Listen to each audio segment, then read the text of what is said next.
Namaste, yo, what's up? Welcome or welcome back to my YouTube channel. I am Shri aka Natso Shiks. So I'm back with a new video, and today is day 8 of the 30-day daily vlog challenge. And to be very honest, I really don't have anything to cover at this point. But what I thought is maybe I will reply to the questions asked in my comment section. So some of you have been asking me about Northeastern University or life in abroad or how to apply, how did I get an admission into NEU and stuff like that. So I really appreciate you guys doing that. Thank you so much. It makes me feel a bit motivated to do more videos. So yeah, I will be replying to all the questions in my comment section. So please watch the video till the end. If you are somebody who has asked me a question, it's highly possible that I might cover your question in this video. I might not go in an order, but I'll just try to answer most of your questions. Okay. Next, so the first question is, hey, which one is better, UMass Boston or Northeastern for MS in biotechnology? I've heard good reviews about UMass Boston as well, but I'm not really sure about MS in biotechnology at UMass Boston. But being a student enrolled in MS in biotechnology for Northeastern, I think yeah, it's a very good course, but I really don't have a say about UMass Boston. I would highly suggest you to go through the course description, course curriculum once and figure out which works the best for you. And that way I think you can decide. Hey, somebody has replied. I asked a question, what should I cover in my next video? And they have replied, cost of living, house, food, etc.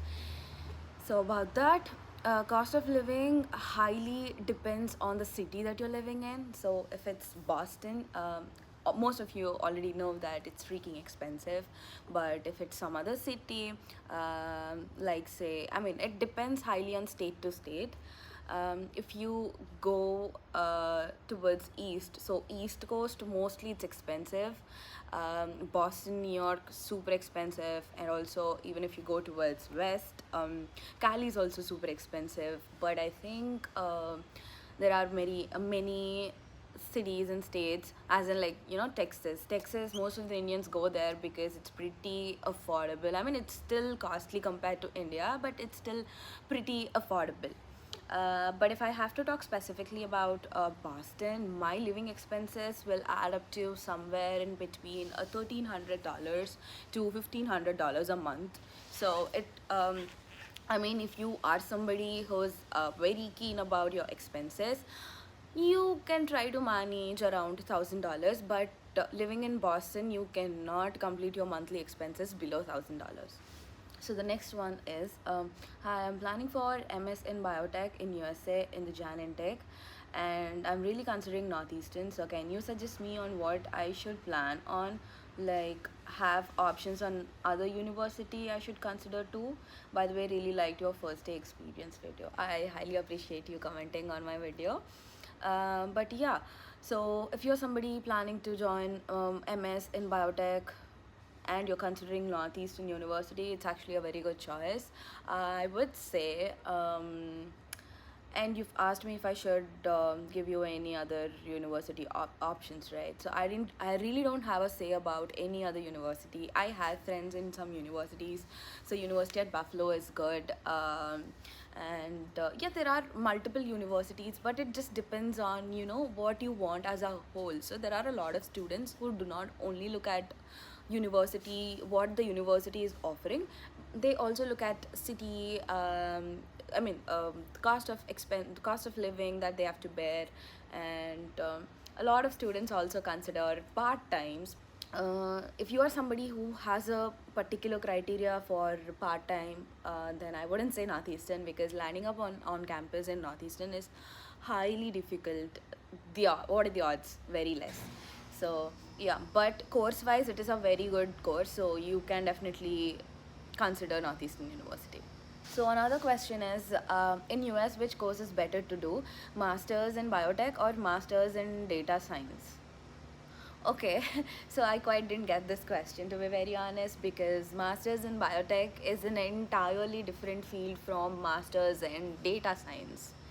So if you're a student from biotechnology background or somewhere related to, in the bio background, I would suggest you to go with the biotech itself instead of data science. So, and the next question is, how is JView?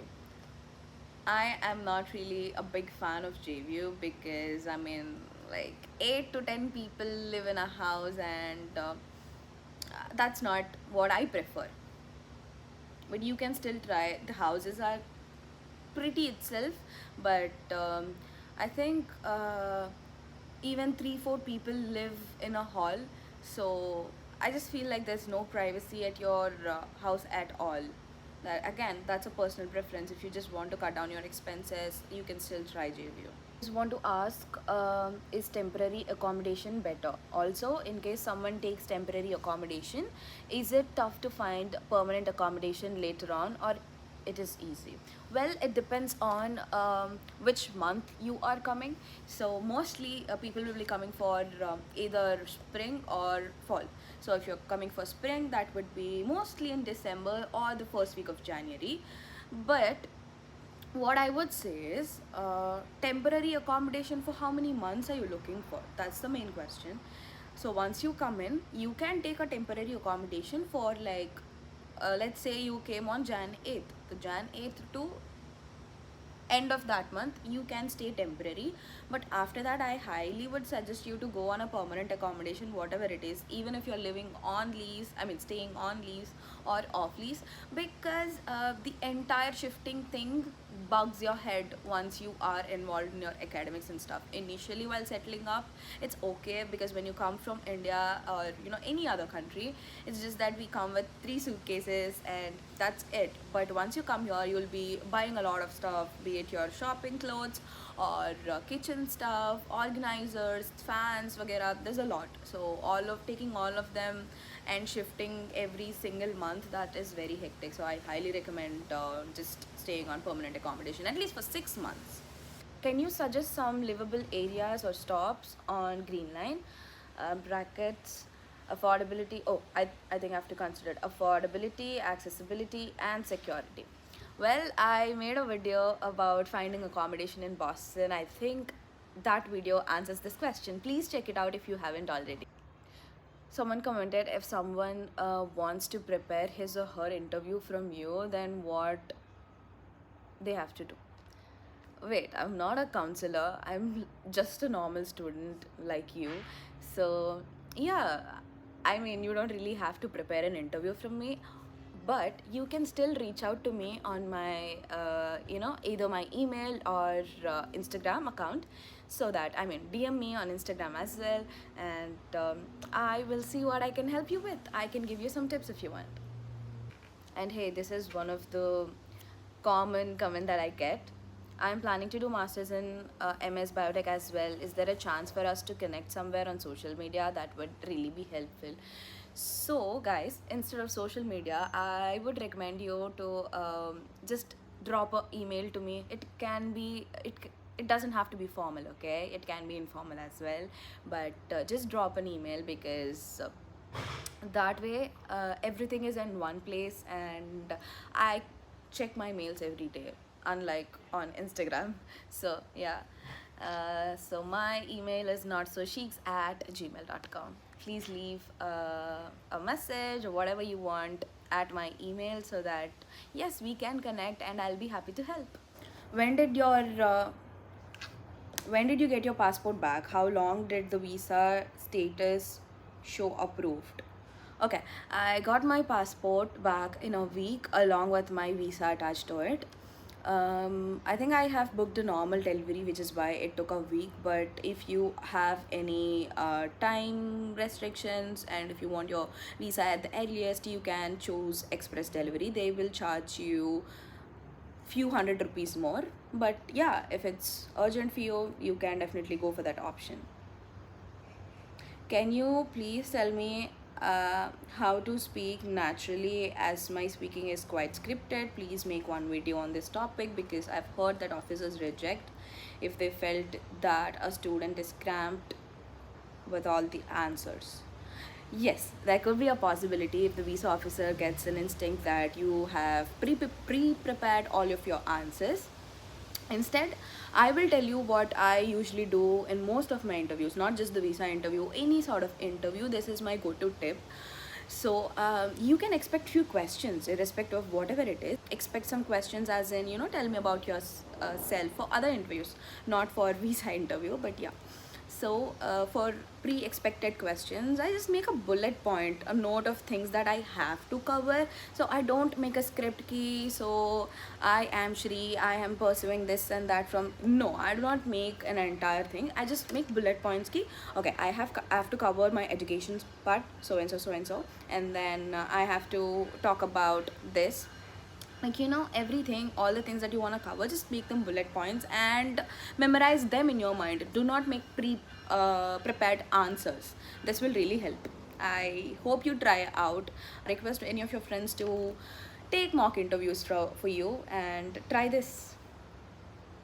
Well, let's proceed with some general questions, not so, either academic related or study abroad related questions. Let's proceed with some general questions now. So a person has commented, can you keep it 100% English? I mean, I would love to see videos like this. I mostly do my video entirely in English, but when I'm doing daily life vlogs, fun vlogs, I would like to do them both in my mother tongue as well as English. Family, friends who are of my same mother tongue has been asking me, why not make videos in Telugu? I am making videos in Telugu, but it's just that if it's a general video or my daily life stuff, then I'm making a video in Telugu.